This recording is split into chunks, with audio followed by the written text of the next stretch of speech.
Hello friend, তোমরা সবাই কেমন আছো? আশা করি সবাই ভালো আছো। আমার ব্লগ ডেঞ্জার শিল্পী আর আমি প্রচণ্ড হ্যাপি। আর আমি দেখতে পাচ্ছি আমি রেডি হয়ে গাড়ির মধ্যে বসে গেছি, ভাবছি কোথায় যাচ্ছি। আমরা যাচ্ছি আজকে বালুঘাটের ড্যাম দেখতে। তো ভাবো আমি বসেছিলাম যে আমার দেওয়ার এসে বললো, বৌদি তাড়াতাড়ি চটপট রেডি হয়ে যাও, আমরা ড্যাম দেখতে যাবো। তো আমি তো চটপট রেডি হয়ে গেছি, বেরিয়ে পড়লাম গাড়িতে। আমার দেখতে পাচ্ছি আমরা সবাই মিলে বেরিয়ে গেছি। খুবই আমি এক্সাইটেড, বালুঘাটের ড্যামটা আমি কখনো দেখিনি, ওখানে গিয়েছি কিন্তু বাট দেখা হয়নি। তো যাই হোক, এবার দেখতে পাচ্ছ সব ভাস্তাকে বললাম, ভাস্তা তাড়াতাড়ি নিয়ে চলো আমাদের গাড়িতে, বলো বলো এই ড্যামটা দেখবো।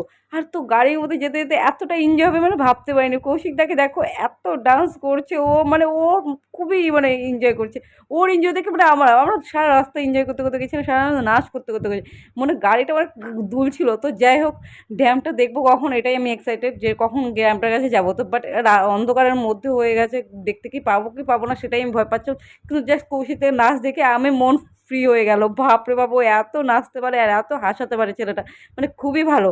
তো যাই হোক, ফাইনালি আমরা ড্যামের কাছে চলে আসলাম। এসে দেখি অন্ধকার, ভাবো তো এরকম কি হয়।